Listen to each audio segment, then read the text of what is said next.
Kaya dapat talaga hindi minamadali yan.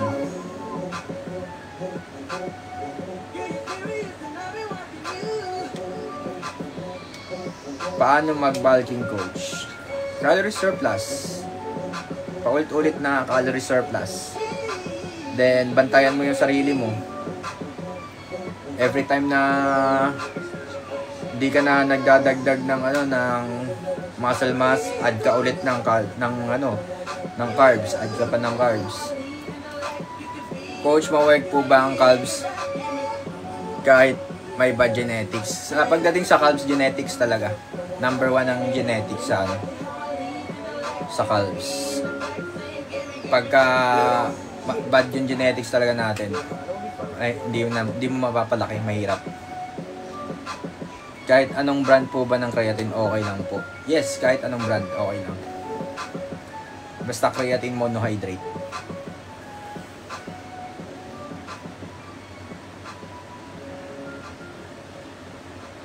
Ano maganda, coach? Wide grip, upright throw, or close grip? Wide grip na upright throw para sa sa shoulders. Pagka close grip, more on traps. Parehas maganda, depende yan sa hinihit mo. Kung hinihit mo shoulders, wide grip.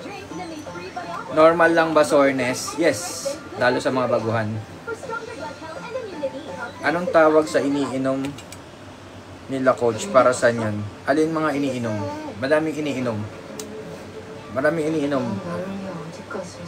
Coach, effective ba ang home workout?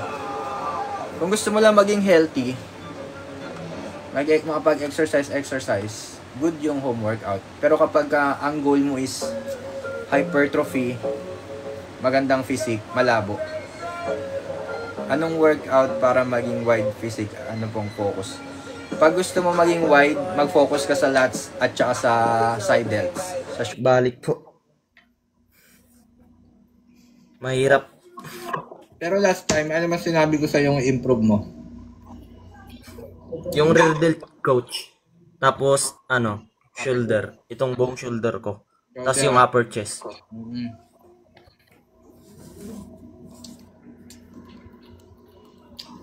Siyempre, isang buwan pa lang naman yun eh. Opo, coach.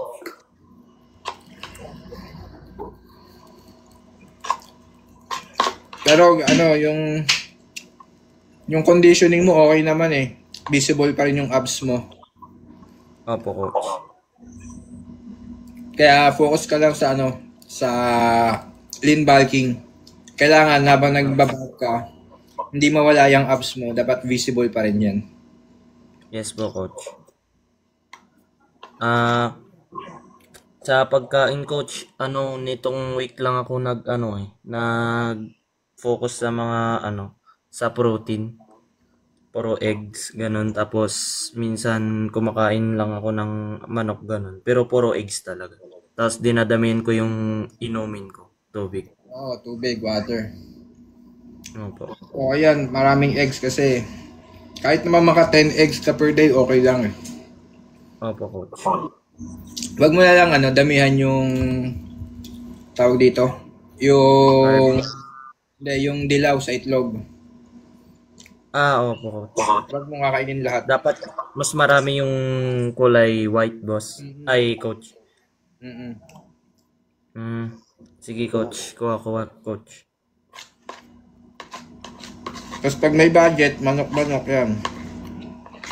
Kasi yung 1 kilong manok, pasok na yun sa isang araw mo.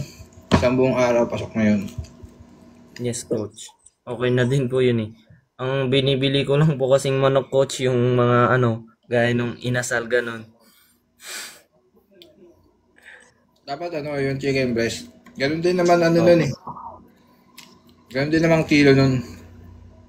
Opo, coach.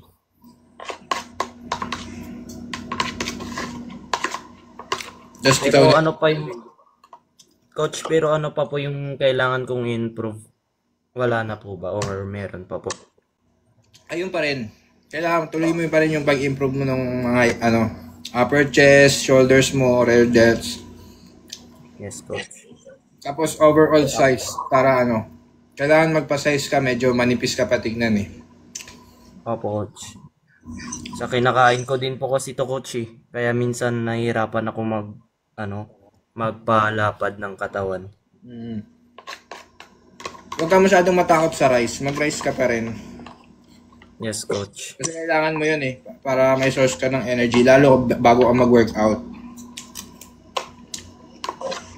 Hindi kasi tayo maglalaki kapag pag wala tayong carbs.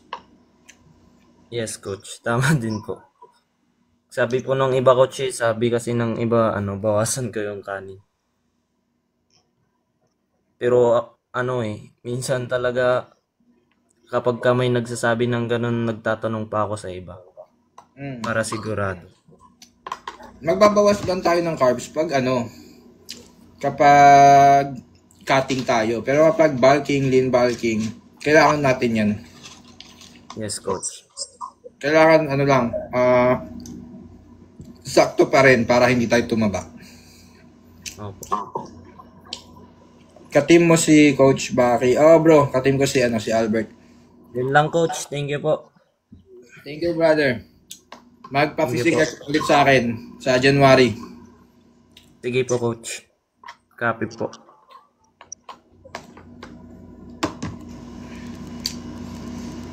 Sino next?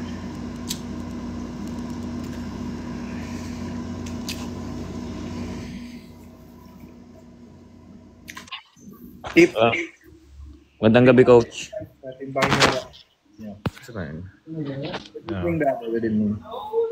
Hello coach. Magandang gabi coach. Ay, need ko lang ng advice regarding sa weight loss ko. Parang nag-muscle loss po ako nung nag-caldep po ako.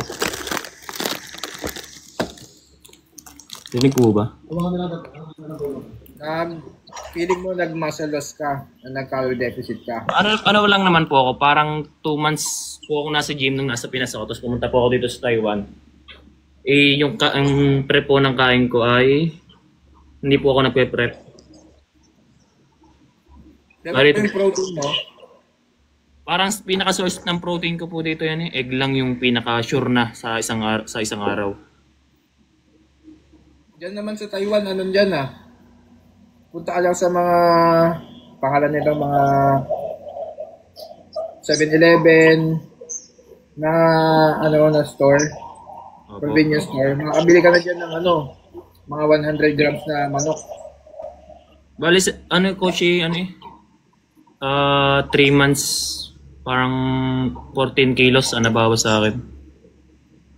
Tapos feeling mo nag-muscle loss ka. Kasi ang number one main reason dyan is kulang ka sa protein talaga. Sa protein mo. Huwag lang po talaga yung ng protein dito kasi minsan wala naman talagang chicken breast dito sa sa kusina namin. Bili ka lang bro sa 7-Eleven o kaya kahit sa convenience store. Merong dyan. Bibilin mo na lang yun. Luto na yun. Iinitin na lang. Chicken breast, 100 grams. Nakalimutan ko lang kung magkano Tapos meron makakabili ka na rin dyan ng kamote. Ayun yung maganda dyan sa Taiwan Kompleto na sa convenience store. May ilang days kaya sa coach ang sa isang linggo pwede mag-cardio. Sa weight loss? Okay lang naman kahit araw-araw, brother. Pero lang, wag yung masyadong matagal.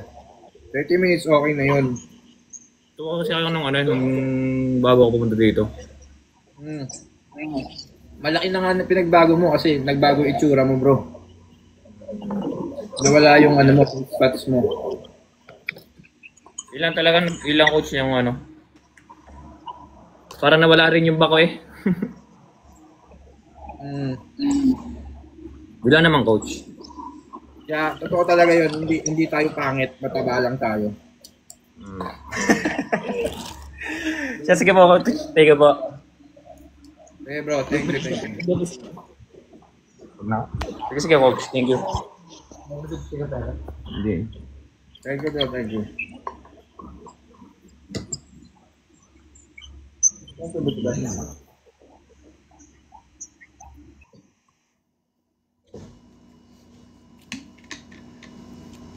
Number one tip sa lean bulk, kailangan nyo talaga alamin yung maintenance calories nyo para hindi sobra-sobra.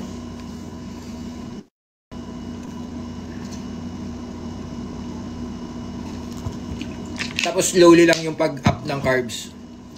Up kayo ng carbs, then bantayan nyo yung sarili nyo, yung katawan nyo weekly. Take pictures, ganyan. Para may basis kayo.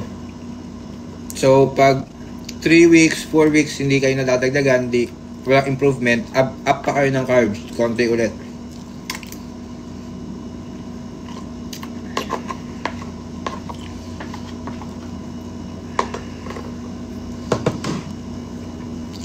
Advice sa traps. Shrugs lang, shrugs. Controlled na shrugs. Kailangan kapag nagsha-shrugs kayo, pumapangit kayo. Yun lang yun. Pag di ka pumapangit during shrugs, mali yung ginagawa mo. Hindi mo nakokontrol yung weight.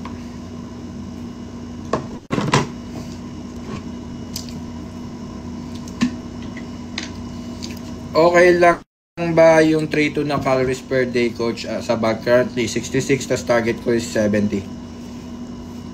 Medyo mataas na nga yan 3 to. Mataas na yan.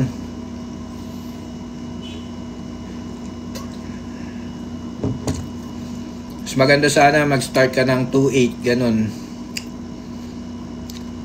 Tapos slowly mo siya itataas. Hindi yung biglang taas.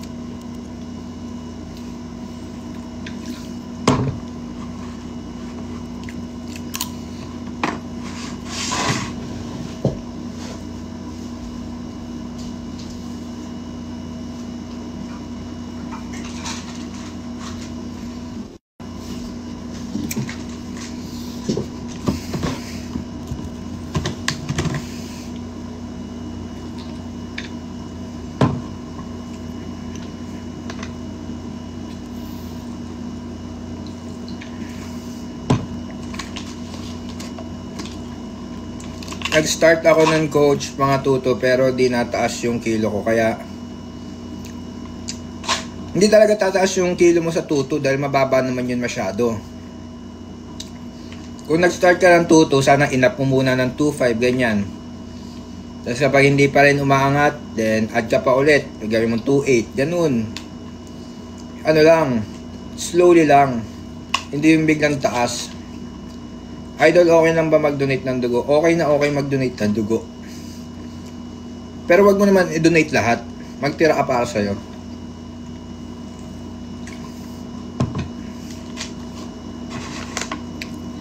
Maraming benefits ang pag-donate ng dugo.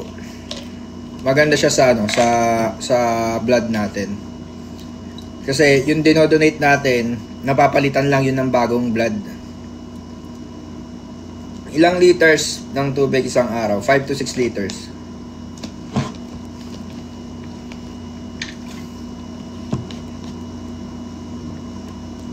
Pwede magbuhat after mag-donate? Hindi. Gusto mo mahimatay? Kulang ka sa dugo maglo-low blood ka nun.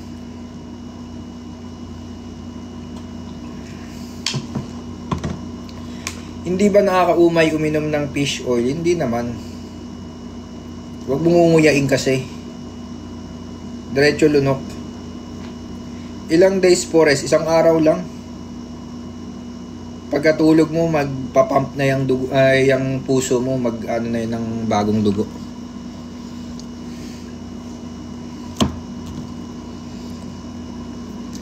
Kaka 1 month ko pa lang sa pag-gym, coach, matapos ako maloko. Yun. Gusto yung lolokohin muna Gusto nasasaktan muna bago mag-gym